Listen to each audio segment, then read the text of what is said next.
be walking around through the space. For a full list of content warnings, please refer to the program, but this show will contain flashing lights, abrupt music, unexpected loud noises, and several instances of stage combat. Please do not record or photograph the show as we are arranging it for you with our camera in the back. Now to finish with logistics, typically, most critics pitch Twelfth Night as one of Shakespeare's ultimate romantic comedies, with ridiculous characters, mistaken identities, and a blissful happy ending. However, when I started to work with the play, it became apparent how fundamental themes of grief and loss are throughout. Toby has lost a nephew. Olivia has lost both her father and brother, one after the other. Viola and Sebastian have lost their father, and for the majority of the play, believe that they have lost each other.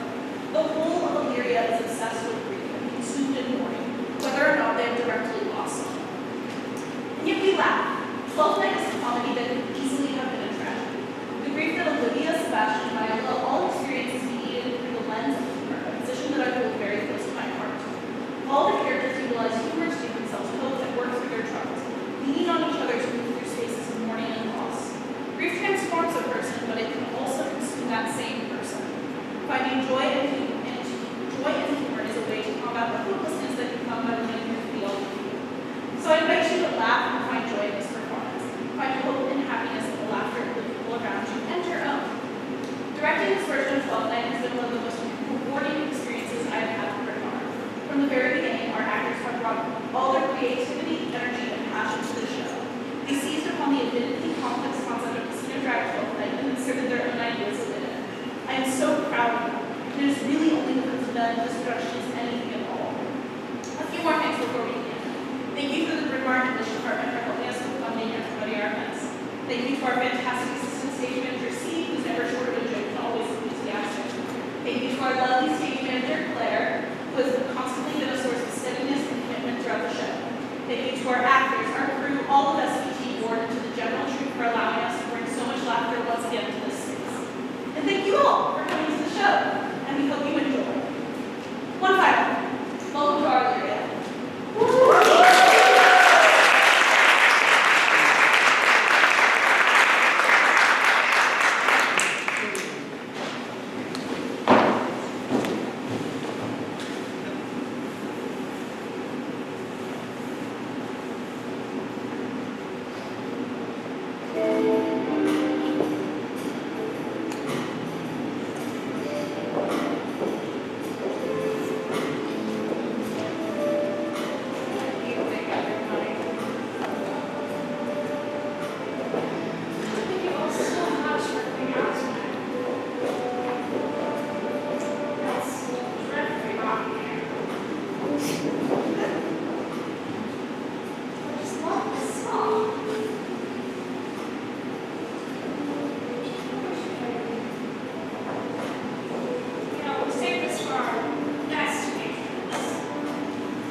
What should I do in Illyria? My brother, he is in Elysium. Perchance he is not trapped. What say you, Captain? It is perchance that you yourself were saved. Oh, my poor brother. And so perchance may he be. Aye, rather well, and to comfort you with chance. After our ship had split, when you and those poor numbers safe with you hung on our dragon boat, I saw your brother, most provident in peril, bind himself, courage and hope, both teaching him the practice, to a strong mast that lived upon the sea, where, like a rhino on the dolphin's back, I saw him, oh, acquaintance with the waves, as far as the eye can see. For saved so there's gold. My own escape unfolded to my own, or to thy speech serves for authority, like of him. Knowest thou this country? I know that well, for I was bred and born now 3 hours from this very place. Who governs you? A noble duke in nature, as in name. What is his name? Orsino! Orsino. I've heard my father name. He was a bastard, and so is now, or was so very late. For about a month ago, I went from Hence, and that's what's fresh murder for. As you know, what great ones do, the less will for other ones. That he did seek for love. A fair money of what she, a virtuous maiden, the daughter of a count who died some 12 months hence, leaving her in the protection of his son, her brother, who shortly also died. For whose love they say she hath endured from the company and sight of men. Oh, that I served that lady. That will work to come past. She will see no kind of state. No, not the Duke's. There is a fair behavior in me, Captain. I will believe thou hast a mind that suits with this thy fair and outward character. I pray thee, and I will pay thee bounteously. Conceal me what I am, and be my aid for such disguise as shall haply become the form of my intent. I will serve this Duke. Thou shalt present me as a man to him. It may be worth thy pains, for I can sing and speak to him in many sorts of music. Thou allow me very worth his service. Or else mayhap to time I will commit, only shape thou thy silence to my mind. If my tongue allows, then let mine eyes not see. I thank thee. Lead me on.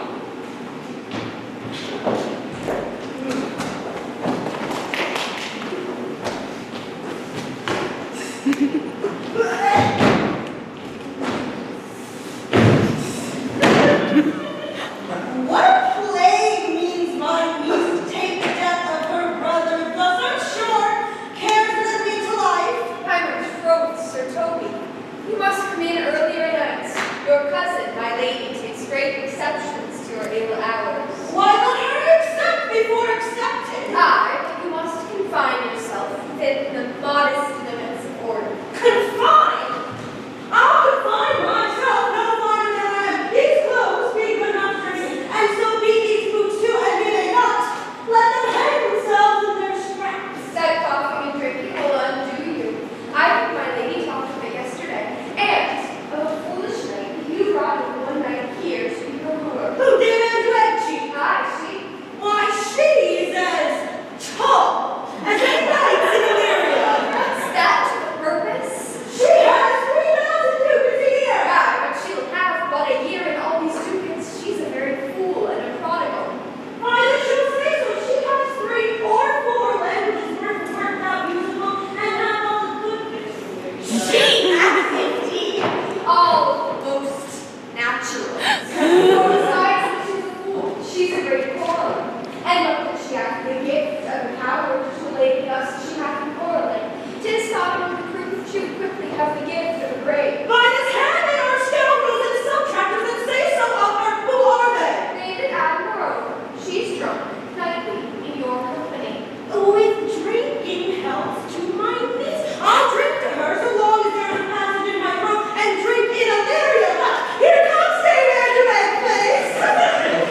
I pray you, bring your hands to the buttery bar, let it drink. Where, sweetheart? What's your bed for? It's dry, Dave. I should think so. I'm not so much an ass that I want to keep my hands dry. But what suggest? A dry test, lady. Are you full of them? I do. I have them at my fingers' ends, Mary. Now I let go your hands. I am barren. Oh, night! Thou lackest a cup of canary. When did I see thee so put down? Never, Sir Toby. Let's just see a canary put me down. I think sometimes I have no more wit than an ordinary man in the street house. But I am a great eater of beef. To believe that does come to my head. No question. And I thought that I forswear it. Not very well, Sir Toby. Your niece will not be seen, and if she will, she'll come to me. You have yourself your God by your strength. She'll not account. She will not match above her degree in estate, years, nor wit. I've heard her swear it, but there's life in it night. I'll stay a little longer.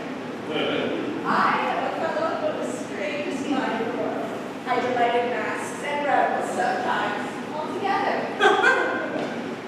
Wherefore are these things hid?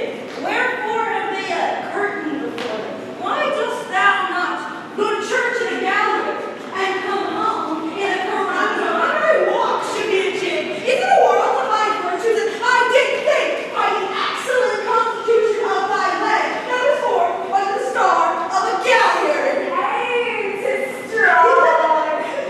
Shall we set back to rebels? What shall else we do? Were we not born under Taurus? Let's see the paper now. Higher, higher, higher. Excellent.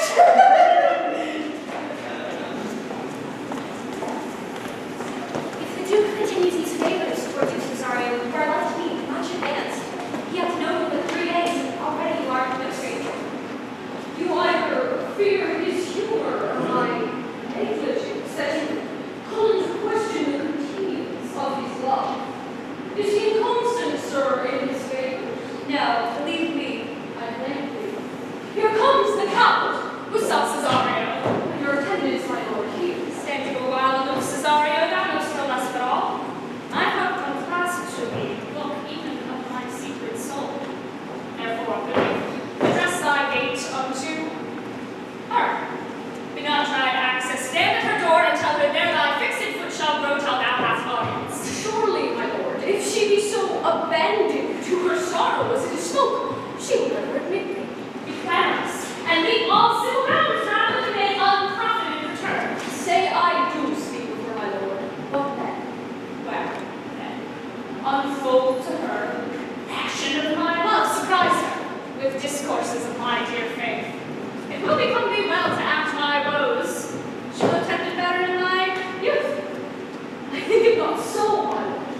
Dear, I believe it. For they had lied my happy years and stay that long again.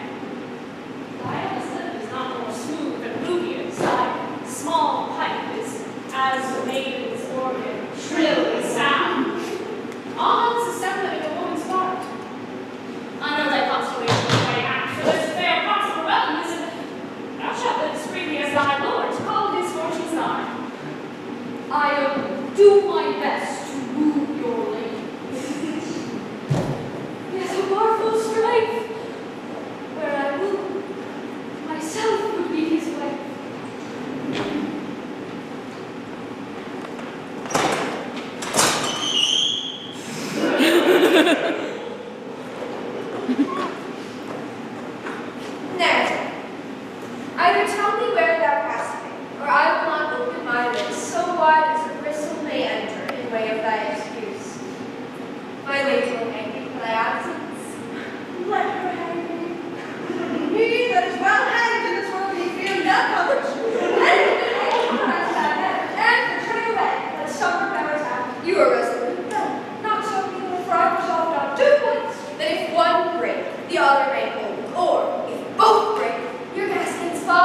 shall do till the pangs of death shake you, infirmity that decays the wise, doth ever make the better fool. For God's sake, you are speaking infirmity for the better increasing of your folly. Sir Toby would be sworn that I am no fox, but he would not pass word for 2 pence that thou art a fool. How say you to that, Malvolio? I marvel your ladyship takes delight in such a barren rascal. I saw him put death the other day with an ordinary fool that had no more brain than a stone. Look now, he's out of his guard already. If you do not laugh and minister occasion to him, he is gagged. I confess, I take these wise men, proso, the set kind of fools, no better than fools saints. Oh, you are sick of self-love, Malvolio, and tasting the distempered appetite. There's no slander in the loud fool, though he do nothing but rail, and no railing in a known discreet man, though he do nothing but reprove. God bless thee, lady, for thou speakest well, of fools. Madam, there is at the gate a young gentleman much desires to speak. From the Count Orsino, is it? I do not, madam. He is a fair young man and well attended. Who are people holding in the leg? Sir Toby, madam. The kinsman. Fie on him. He speaks nothing but a madman. Fetch him off. Go to Malvolio. If it be a suit from the Count, I am sick, or not at all. Was he will to dismiss it? Now you see, sir, how your fooling grows old and people dislike it. Thou hast spoke for us, Madonna, as if thy eldest son, who stole Job, crowned with brains, was to be fool for. Here he comes, thy kinsman has most weak him up. By my honor, half was wrong. What is he at the gate, cousin? A gentleman. A gentleman? What gentleman? There's one at the gate. Ah, yes. What kind of gentleman? Let him be the devil and he will. I care not. Give me faith, say I will. So on. What's a drunken man like? Like a drowned man, a fool, and a madman. The first drop of heat makes him a fool. The second drowns him, and the third drowns him. Go thou and seek the crowner, and have him sit on my cuz. Reason the third drink, he's drowned. He is good, bad, but the fool shall look for the bad man. Madam, yon young fellow swears he will speak with you. I told him you were asleep. He takes on you to understand so much, and therefore comes to speak with you. I told him you were sick. He seems to have a foreknowledge of that too, and therefore comes to speak with you. What is to be said to him, lady? He's fortified against any denial. Tell him that he shall not speak with me. Has been told so, but he says he will stand at your door like a sheriff's post and be supported to a bench, but he will speak with you. What kind of man is he? Why, of mankind. What manner of man? Very ill manner, he'll speak with you, will you or no? Of what personage and years is he? Ah, not yet old enough for a man, or young enough for a boy, as a squash is when 'tis a peas pod, or a cooling when 'tis almost an apple. It is with him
you a comedian? Profound thought. Yet by the very fangs of malice, I swear I'm not what I claim. Are you related to his house? If I do not usurp myself, I am. Most certainly, if you are she, you do usurp yourself. For what is yours to bestow is not yours to reserve. But this is all my commission. I will honor my speech in your praise and show you the part of my message. Come to what is important, and I forgive you the praise. Unless I took great pains to study it. Tis good. It is the more like to be fair. Pray, keep it in. I heard you were saucy at my gates, and allowed your approach rather to wonder at you than to hear you. If you be not mad, be gone. If you have reason, be brief, for you have a hideous matter to deliver. When the courtesy of it is so fearful, speak your office. The rudeness that hath appeared in me, I learned from my entertainment. What I am, what I would, see, maybe, to your ears, divinity, to any others, nation. Yet, you began rather rudely. What are you? What would you? Let us alone. Leave us for you will hear this.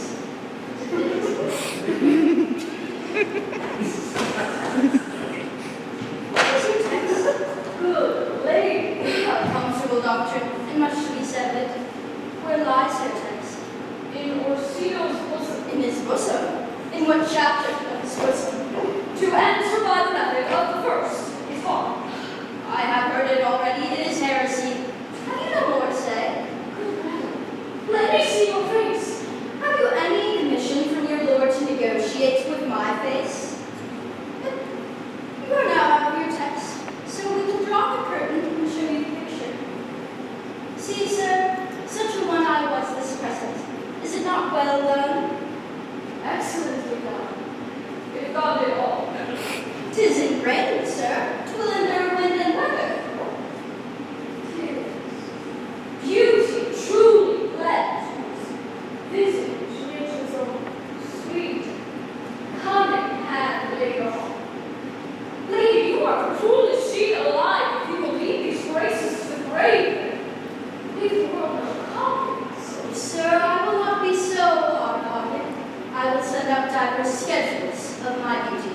It will be inventoried, and every particle and utensil labeled to my will, as item, 2 lips in different red, item, 2 eyes with lids to them, item, 1 neck, 1 chin, and so forth.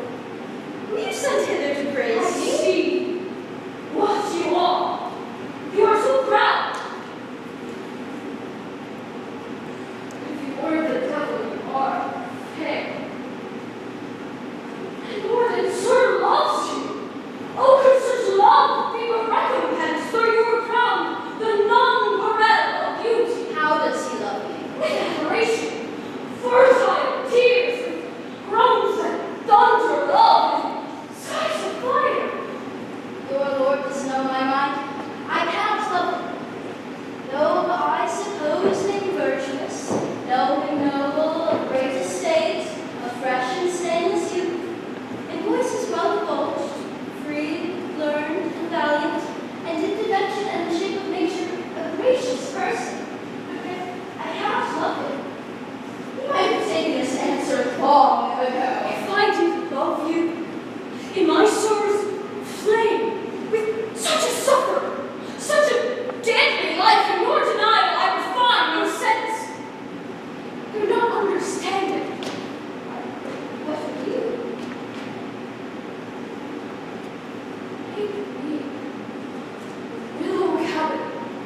You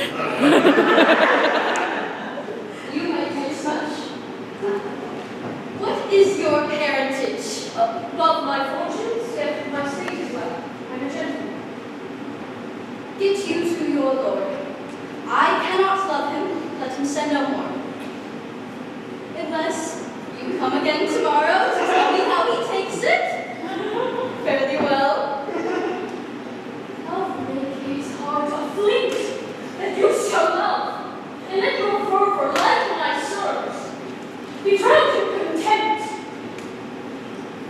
Farewell, fair fools.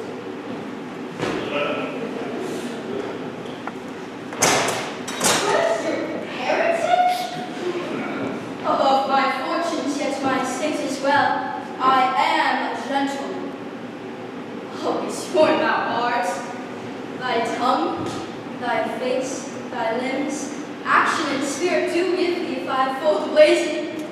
Not too fast, soft, soft, unless the Lord were the man. Oh, now, even so quickly may one catch the plague. Methinks I feel this youth's perfections with an invisible and subtle stuff to creep in at mine eyes. Oh, let it be. But oh, Malvolio, Here, at your service. run after that same peevish messenger, the Countess man. He left this ring with him. Will I or not, I'll none of it. Desire him not to flatter with his lord, nor hold him up with hopes. I'm not for him. If you perchance come again, I'll give him reasons for it. Have you, Malvolio? Madam, I will. I know not what, and fear to find mine eye too great a flatterer for my mind. Fate, show thy force. Ourselves we do not owe, what is decreed must be, and be this so.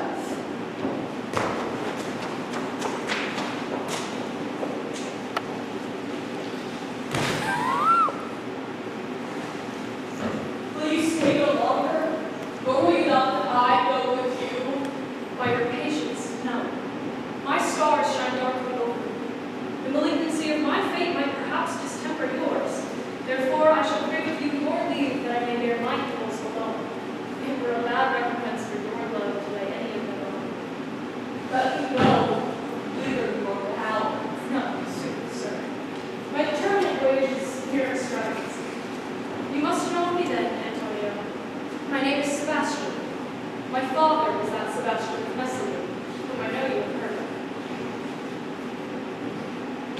He left behind him myself. I had a sister, both born in power. If the heavens had been pleased with me, so ended you, sir, altered them. Some hour before you took me from the bridge of the sea. Was my sister drowned? Alas, the day. A lady, sir, though it was said she much resembled me, was yet of many accounts beautiful. Though I could not such estimate the wonder were far beneath that. Yet, thus far I will boldly publish her. She bore a line to an end you could not call fair. She is drowned already, sir. Salt water, though. I seem to drown her remembrance day before. Pardon me, sir. You're bad. Good Antonio, forgive me. If you will not murder me for my love, let me be your servant. If you will not undo what you have done, that is, kill him, you have recovered, desire it not. Fare ye well at once. My bosom is full of kindness, and I am yet so near the manners of my mother that on the least occasion where mine eyes shall tell tales of me. I am bound to the Count Orsino's court. Farewell. The goodness, the gods go with me. I have many enemies in Orsino's court, else I would shortly see thee there. But come what may, I do adore thee so that danger shall seem sport, and I will go.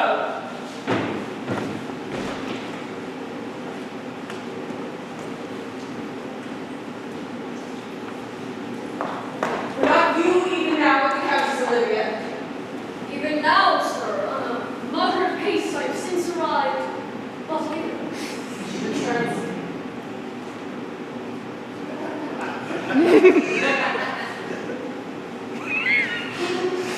She returns this ring to me, sir. Save me my pain or take it away yourself. She adds moreover that you should put your lord into a desperate assurance she will not offend. One thing more, that you be never so hard to come again in his affairs unless you be to report your lord's taking of this receive it. So She took the ring of me, oh mother. come, sir, you peevishly threw it to her, and it is your will. Let it be so returned. If it be worth stooping for, there lies in your eye. If not, be it his that finds it.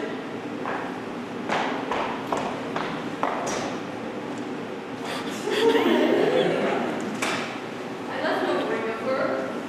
What means this lady? Fortune forbid my outside have not shown her.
out your cozy ears catches without any mitigation or remorse of voice. Is there no respect of face, persons, or time in you? We did get time, sir. Our catches. Back up. Sir Toby, I must be bound with you. My lady bade me tell you that though she harbors you as her kinsman, she is nothing alive to your disorders. You can separate yourself and your misdemeanors. You are very welcome to the house. If not, and it would please you to take your leave of her, she is very willing to bid farewell. Attitude, sir. He lied. I'm not to be more than a steward. Dost thou think because thou art the virtuous, with our cakes and ales, must go lie, Maria? Mistress Mary, if you prize my lady's favor at anything more than contempt, you will not give means for this uncivil rule. She shall know of it by this hand. Go shake your ears! Do it, knight. I'll write me a challenge for her, or else deliver my indignation by word of mouth. Sweet Sir Toby, be patient for tonight. Since the youth of the Countess was today with thy lady, he is much out of quiet. For Monsieur Malvolio, let me alone with him. If I do not gull him into a nay word and make him a common recreation, do not think I have wit enough to lie straight in my bed. I know I can do it. Possess us, tell us something out of him. Married, sir, sometimes he is a kind of Puritan. Oh, if I thought that, I'd beat us like a dog. What, for being a Puritan? Thy exquisite reason, dear knight. I have no exquisite reason, but I have reason enough. The devil a Puritan that he is, or anything constantly but a time pleaser, an affectioned ass, the best persuaded of himself so grand as he thinks with excellencies, that it is his grounds that all that look on him love him. And on that vice, will I prevent find notable cause to work. What wilt thou do? I will drop in his way some obscure epistles of love, wherein, by the color of his beard, the shape of his neck, the manner of his gait, the expression of his eye, forehead, and complexion, he shall find himself most feelingly personated. I can write very like my lady, your niece, on a forgotten matter, hardly sticking to our hands. Excellent, I smell advice. I have it in my nose too. He shall think, by the letters that thou wilt drop, that they come from my lady, that she's in love with him. My purpose is, indeed, a horse of that color. I know what now would make him an ass. Ass, I doubt not. Twill be admirable. Scorpio, I warn you. I will plant you two, and let the fool make a third, where he shall find the letter. Observe his instruction. Go this night to bed and dream on the event. Farewell. Good night, Countess Olivia. Before me, she's a good wench. She's one that adores me. What of that? As adornments too. Let's to bed. Come night, come night. Give me some music now. Good morrow, friends. Now, it's Cesario.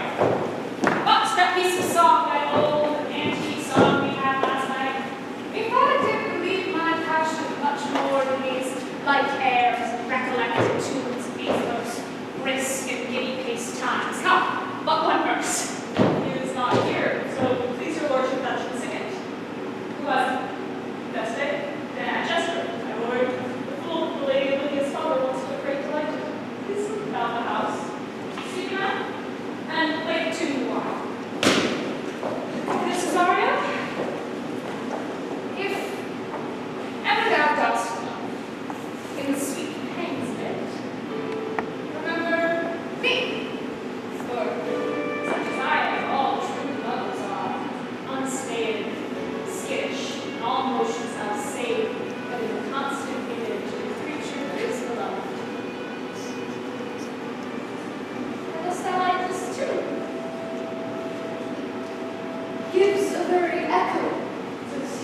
believe then. What years is it?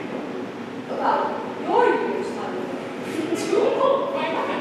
For Cesario, as much as we do praise ourselves, our fancies are more giddy and unfirm, or longing, wandering. So I lost in one woman's arm. Well, my lord, Let my love be younger than myself, for my affection cannot hold bent, for women are as roses. Their fair flowers being once displayed on fall that very hour. and so they are. Alas, that they are so. To die, even when they to perfection grow.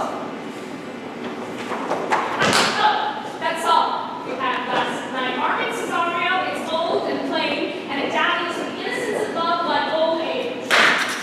Are you ready, sir? Aye, ready. Sing. Come away, then.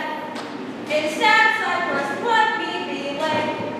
Fly away, breath. I'm slain by the fair and full maid. No flower, sweet. On my black coffin, let there be strong.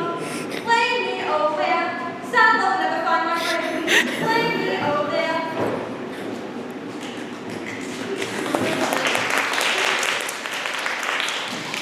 Oh, mention my thanks. Ah, no thanks, sir. I take pleasure in singing such a song. Okay, my pleasure then.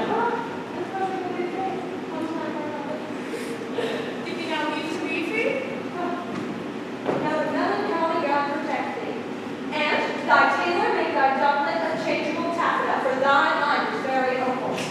I would have men of such constancy put to sea, that their business be everything and their intent everywhere, for that's what makes it a voyage of nothing. Very well. Let all the rest take place.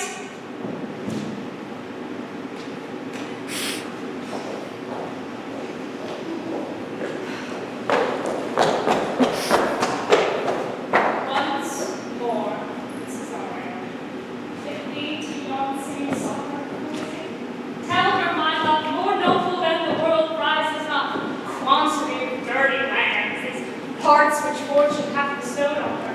Tell her I hold as guilty as fortune, and 'tis that miracle and queen of gems that nature breaks me and attracts my soul. But if she cannot love you, My lord, be so answer. so what you must. Say that some lady, as perhaps there is, hath for your love a greater pain of heart as you for Olivia. You cannot love her, you tell her so. Must she not then be answered? There is no woman besides can I to leading of so strong a passion as love doth give my heart. No woman's heart so big to hold so much. They lack retention. Alas, their love may be called appetite. Suffer surface cloyment and revolts, but mine is all as hungry as the sea and can digest as much. Think no compare between that love that woman can dare me and that I own Olivia. I notice that too well what love means to men may own. In faith they are as true of heart as we. If father had a daughter, how fair, as it may be, were I a woman, I should your lordship. What's her history? What name?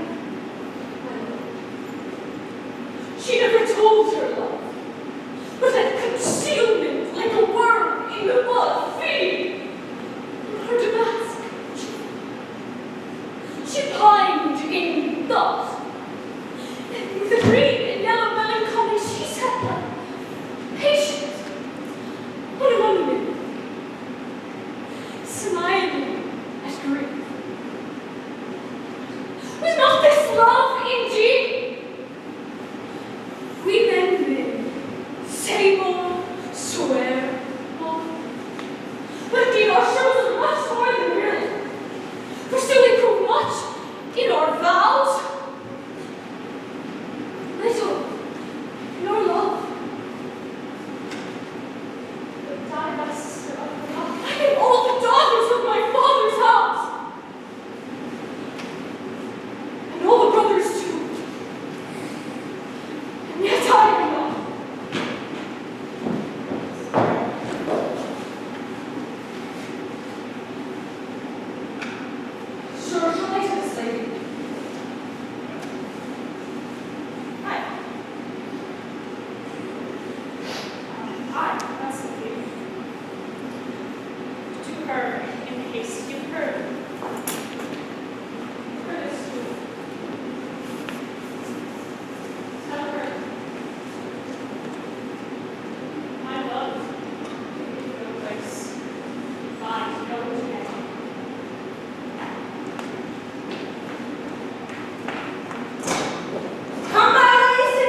practicing behavior to his own shadow this half hour.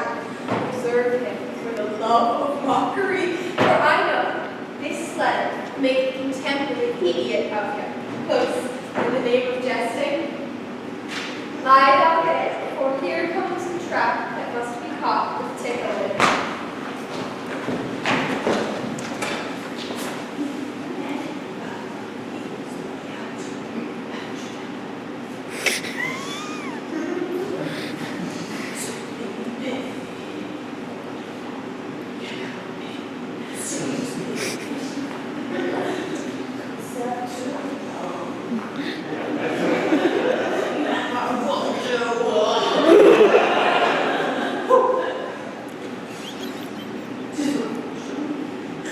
All is fortune. Maria once told me, she did affect me. I've heard her come thus say that she fancied to be one of them. My confession. Besides, she uses me with a more exalted respect than anyone else that follows her. What should I think on? Here's an overweening rogue. Oh, peace. Contemplation makes a rare turkey cock of him. Look how he jets under his advanced flute. Slight, I could so beat the road. Peace, I say!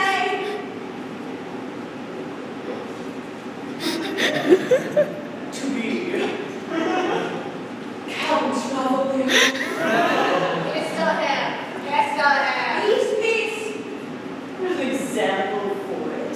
The lady of the house married the owner of the wardrobe. I am Jezebel. Oh, peace. Now he's deeply in. Look how imagination blows him. Having been 3 months married to her, sitting in my state. Oh, for Stonebow to hit him in the eye.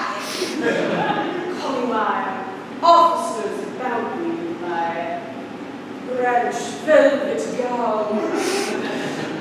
Having come from a daybed where I left Olivia sleeping. Fire brimstone! Oh, peace, peace. And to have the humor of state, and after a demure travel of regard, telling them I know my place, as I would wish it to theirs. For my kinsman Toby. Bolts and shackles! Oh, peace, peace. Now, please. Greet my people with an obedient start. Set out. I frown a while, perchance, wind up my watch or play with my summer ritual. Till he approaches, curtsies there to me. Shall this fellow live? I extend my hand to him thus, quenching my familiar smile with an austere regard of control. Saying to cousin Toby, my fortunes having cast me upon your niece, give me this rugged speech. What? You must have been your drunkenness. I'll stab! Hey, patience, or we break the sinews of our plot. Besides, you waste the treasure of your time with a foolish knight. That's me, I want you. Dave Andrew. I need to die for minutes to call me fool.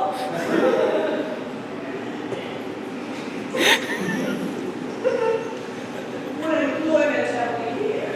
Now, the cough near the gin. Oh, peace, spirit of humor, intimate reading aloud, gentlemen. By my life, this is my lazy. These be her C's, her U's, her T's. Thus makes she her great piece, is the question for head. Her C's, her U's, and T's. Why not? Her truly unknown, beloved. This and my good wishes. Her very phrases, 'tis my lady, but what should this be? This wins him, liver and all.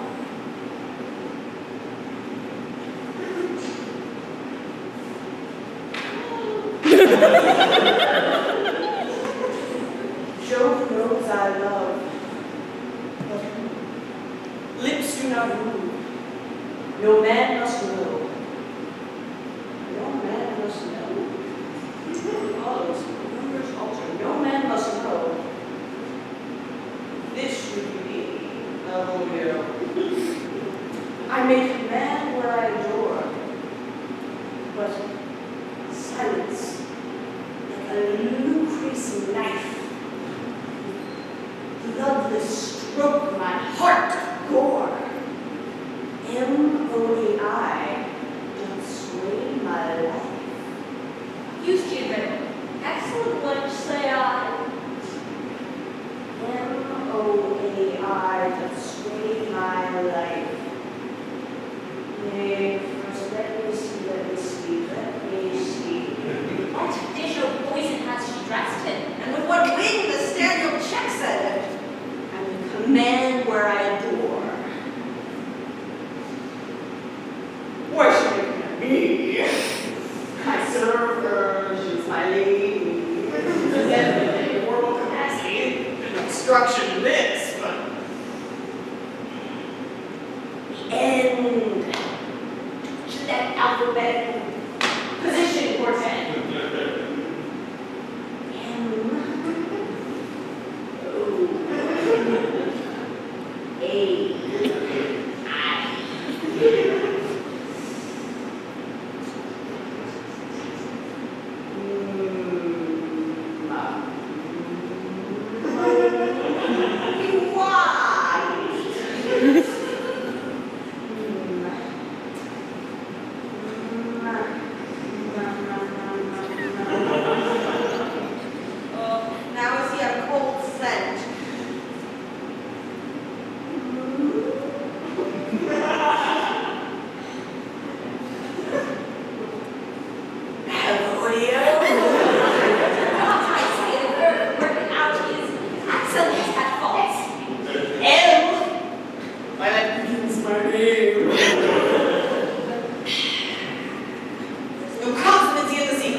My stars, I am above thee. Be not afraid of greatness. Some are born great, some achieve greatness, and some have greatness thrust upon them. Be opposite with kinsmen.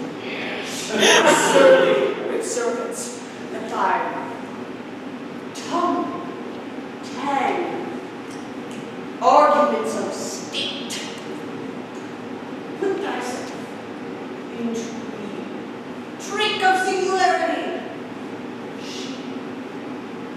She thus advises me that sighs for me. Oh,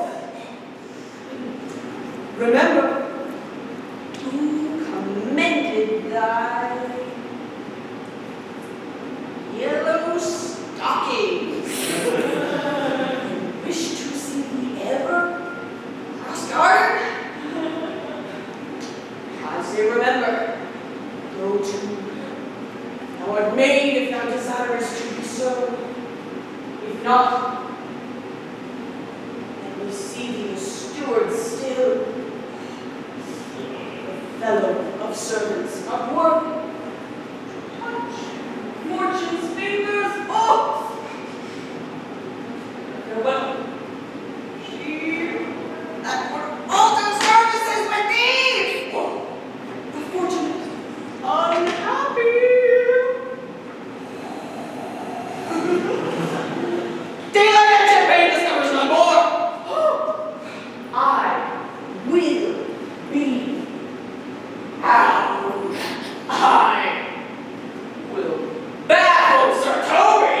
I will read politic authors for every reason excites us. My lady loves me. She did commend my yellow stockings at least.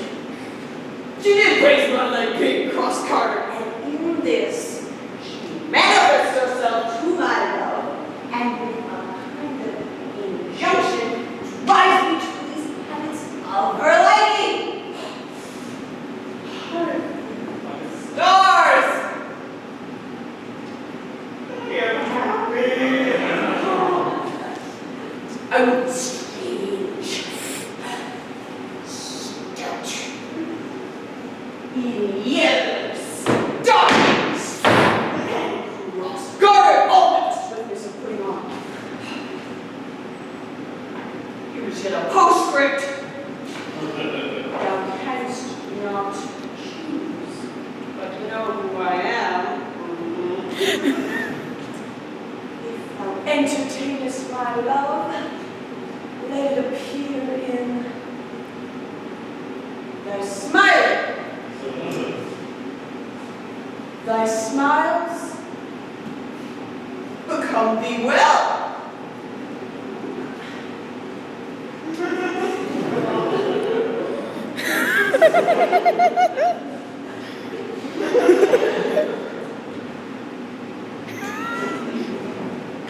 Therefore, in my presence still smile, dear my sweet. I really, I thank thee. I will smile. I will do everything thou wilt have me.